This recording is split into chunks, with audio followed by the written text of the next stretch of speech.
Carrot Top's dead.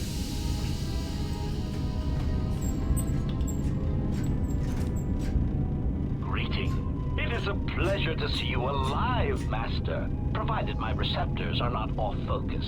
How may I be of assistance? Answer. I am a survivor of the Harbinger, just as you were, Master. With the unexpected termination of my previous Master, you are the only organic which I may now serve.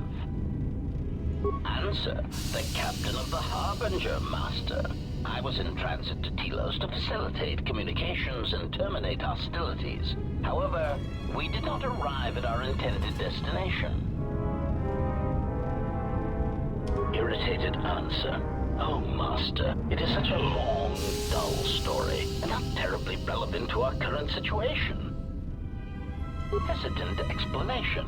That has been the subject of considerable discussion since our arrival here, Master. Many have attempted to claim you and this unit as salvage.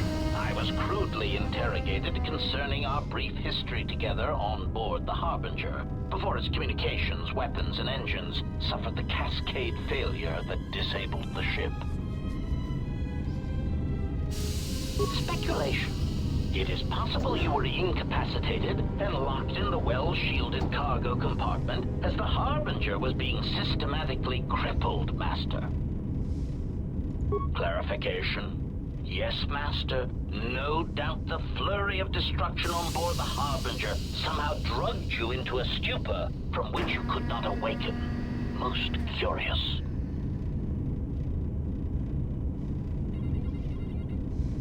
Placation.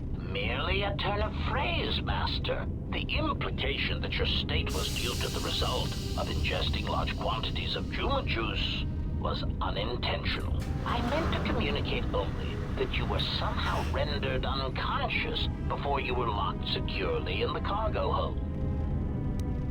Clarification, by locked, I meant sealed, Master. My vocabulator seems to be malfunctioning.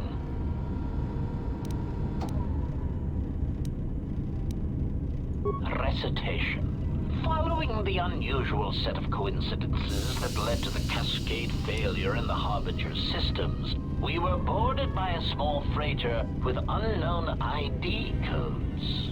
It appeared that this freighter had been attacked, and the captain wanted to study it. This freighter appeared to be still spaceworthy. Your cargo compartment was breached, and you were taken on board the freighter shortly before the Harbinger's systems began to go critical. I, too, managed to board the freighter before the Harbinger's destruction. We were most fortunate to have survived, Master. Evaluation. Master, I do not know. Judging from the damage, it had been attacked by a much larger vessel. And when it attempted to escape the Harbinger with you on board, it was fired on again. Addendum. It does seem odd that such a small vessel has a high probability of attracting the attention of much larger vessels. Not a welcome trait in a freighter, to be sure. Explanation. I believe it was a smuggler's vessel by the name of the Ebon Hawk. Speculation. As to its purpose, I do not know. Perhaps it was always its intention to play dead, then kidnap you off the Harbinger and rob me of my bounty. Clarification. By bounty, I refer to your life, Master. It would pain me to see you damaged in any way. That is why the arrival of this Ebon Hawk caused me considerable distress. Apology. My memory core cannot provide a clear answer on that point, Master. Suffice to say that once we arrived at this floating rock, our situation became much clearer. Explanation. Despite my market value, Master, the miners were far more interested in you. It did not take long for me to ascertain the reason for this. While an HK protocol droid is a valuable piece of property, Jedi are worth much more in certain exclusive markets across the galaxy. Painful admission. I must confess to feelings of inferiority at the speculated difference between my value and the price for your capture. I was forced to remind myself it was not due to a failing of my model or function, but because you were a Jedi. Surprised answer. Why, I told them, Master. You are the exiled Jedi who served with Revan in the Mandalorian Wars, are you not? I hope all that has happened has not been the result of a miscommunication. If so, then the problem lies with the core word databases, which are notoriously spotty. Answer. All that has happened has been because they believe you to be a Jedi, Master. They debated what to do with you as you lay unconscious in the medical bay. One group seemed intent on selling you as property. The other group opposed this. 3 standard hours after the division between the miners became apparent, accidents began to occur throughout the facility. A result of improper maintenance, I believe. These accidents coincided with the degradation of the mining droid behavioral cores. Crude models are prone to such failures, resulting in murderous rampages. The mortality rate of organics in the facility rose quickly. Many miners began to join you in the medical bay as a cascade of flawlessly timed detonations occurred in isolated gas pockets in the lower levels of the facility. The explosions herded the miners into emergency sections of the station, quickly and efficiently cutting them off from communications and facility control. But sadly enough, not the ventilation systems. You see, the explosions had damaged specific sections of this facility's ventilation systems, causing a slow, lethal buildup of toxic fumes in the dormitory level. Answer. I do not know, Master.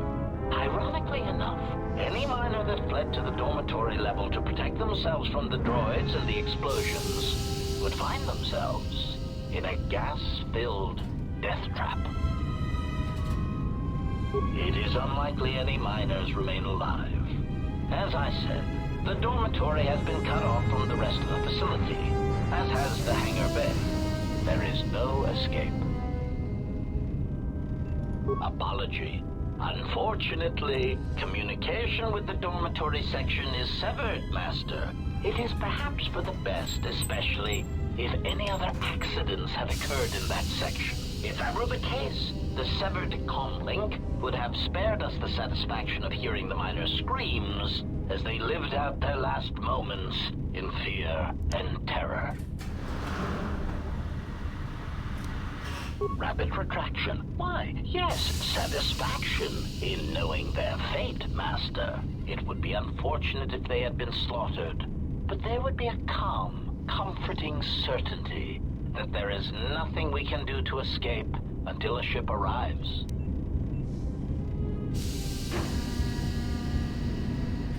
Theory.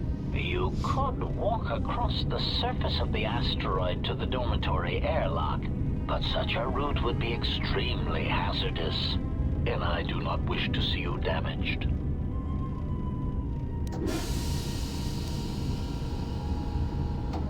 Warning.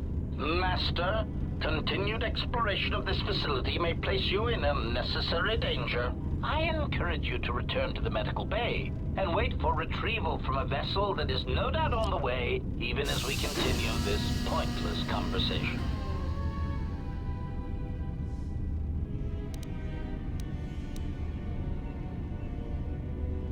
Weary resignation.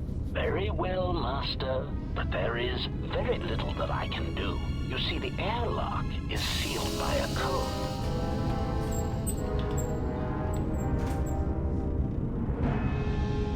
Correction. Oh, I already possess the code, Master, but I am afraid that it will do you no good. Condescending explanation. Master, the console governing the droid maintenance area and the airlock is voice-printed, musing.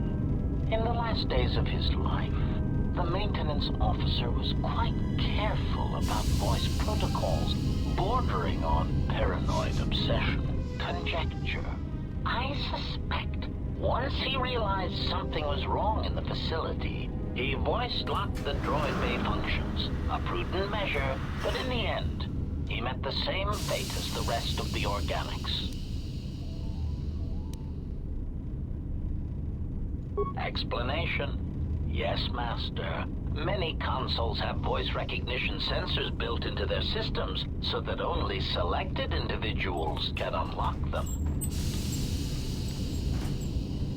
Condescending explanation. Oh, yes, Master. The code is Maintenance Control Voice Print ID R1B5.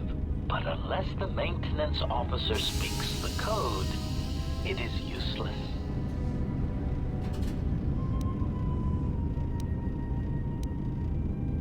Answer. Master, you cannot. You are trapped here just as I am.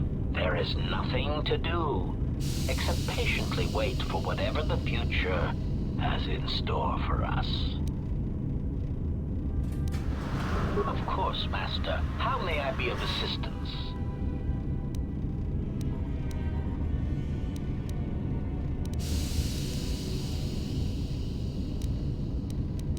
Condescending explanation. Master, the console governing the droid maintenance area and the airlock is voice-printed, musing. In the last days of his conjecture. Condescending explanation. Oh, yes, Master. The code is Maintenance Control Voice Print ID R1B5. Placating answer. Oh, of course, Master. I shall endeavor not to forget such descriptors in the future. If I do, I assure you it is mere... Answer, Master.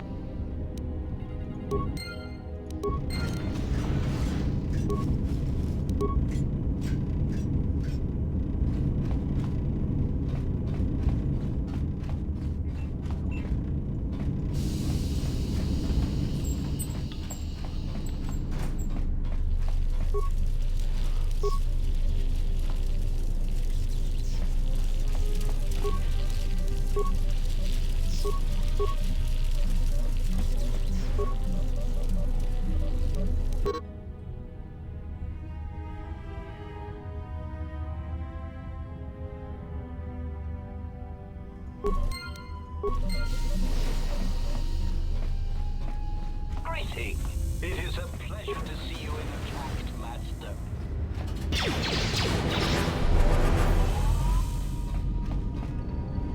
Greetings. It is a...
to see you intact, Master.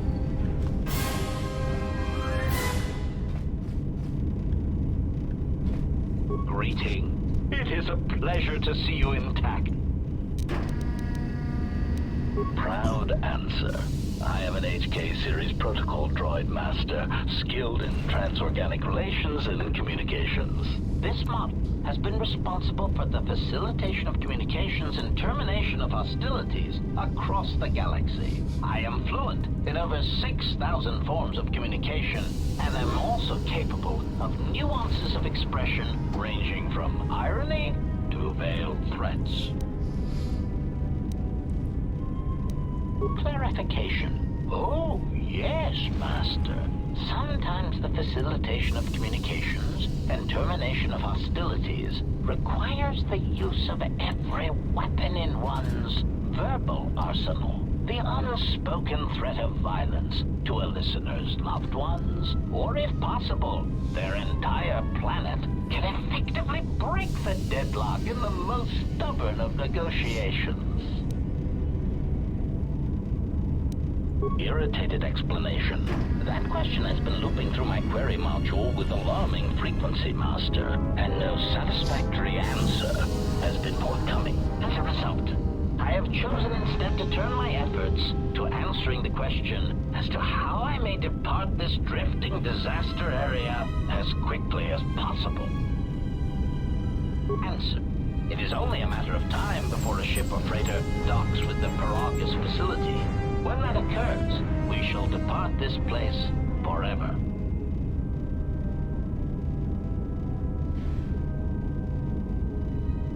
Condescending retraction. I believe you will do your best, Master. This facility would have to be nailed down with a droid-level precision to prevent your escape. Of course.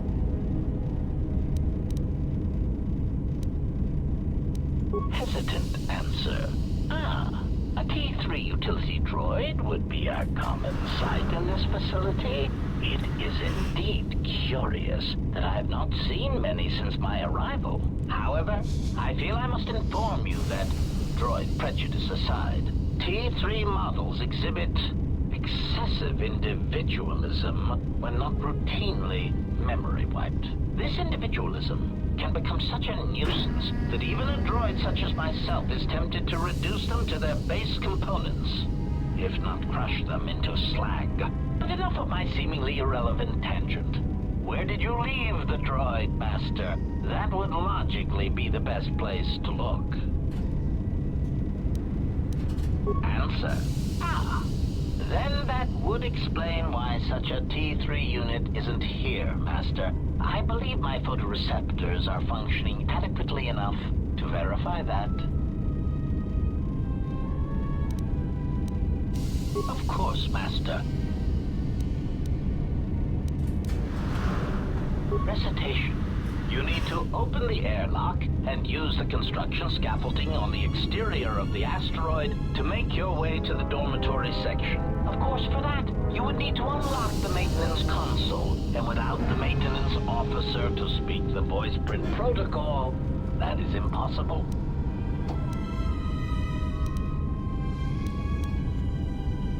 Condescending explanation.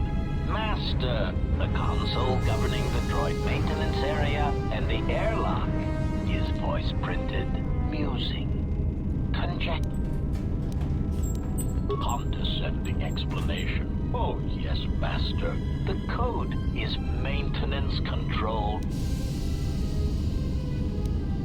Answer.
Interesting.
Heat is right.